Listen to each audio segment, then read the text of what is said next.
조국 법무부 장관 의혹에 대한 검찰 수사로 전국이 요동치고 있는 상황인데요. 민주당은 검찰 적폐가 다시 나타났다면서 강력히 비판했고, 한국당은 수사 피의자에 대한 청문회가 맞느냐, 보이콧 카드를 검토하기 시작했습니다. 네, 취재 기자 연결합니다. 최덕재 기자.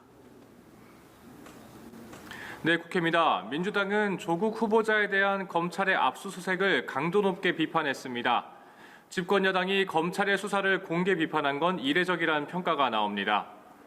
이해찬 대표는 검찰이 압수수색을 하면서 언론에는 취재를 시키고 관계기관에는 협의를 안 하는 전례 없는 행위가 벌어졌다며 지소미아 종료보다도 나라를 어지럽히는 일이라고 했습니다. 이어 긴급 지도부 회의를 열고 대응책을 논의했는데 검찰의 수사정보 유출을 적폐 행위로 규정하며 강경 대응을 선언했습니다.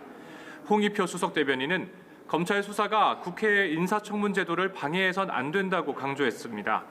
홍 수석 대변인은 검찰이 수사정보를 언론 등에 유출해서 명예를 훼손한다는 의혹이 확산되고 있다며 특수 2부장과 지검장 등 책임자가 책임을 져야 한다고 주장했습니다. 한편 한국당은 조국 후보자 청문회를 보이콧하는 방안을 검토 중입니다. 정기국회를 대비한 연찬회 도중 청문회를 보이콧해야 하는 것 아니냐는 얘기가 나왔고, 나경원 원내대표는 연찬회 도중 긴급 의원총회를 소집했습니다. 나 원내대표는 검찰 수사 피의자에 대한 청문회를 하는 게 맞는지 의문이라며 청문회를 계속할지 고민하겠다고 밝혔습니다. 네, 그리고 선거제 개편안이 의결됐다면서요? 어떻게 됐습니까? 네, 그렇습니다. 진통 끝에 선거제 개편안이 결국 전체 회의로 넘어가게 됐습니다. 앞서 정개특위는 공직선거법 개정안 4건을 집중적으로 논의했지만 한국당의 반대로 법안을 처리하지 못했습니다.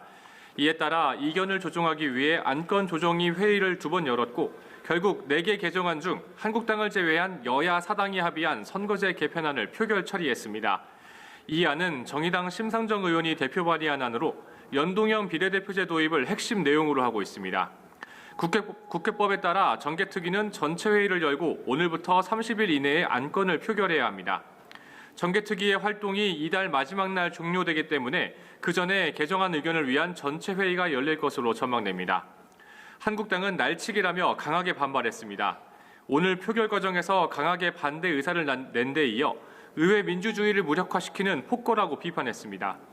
나경원 원내대표는 만약 이 안을 통과시킨다면 강력히 저항할 것이고 그 끝은 민주당이 상상할 수 없는 지경에 이를 것이라며 헌재를 찾아 가처분 절차 신청을 밟을 것이라고 밝혔습니다. 지금까지 국회에서 전해드렸습니다.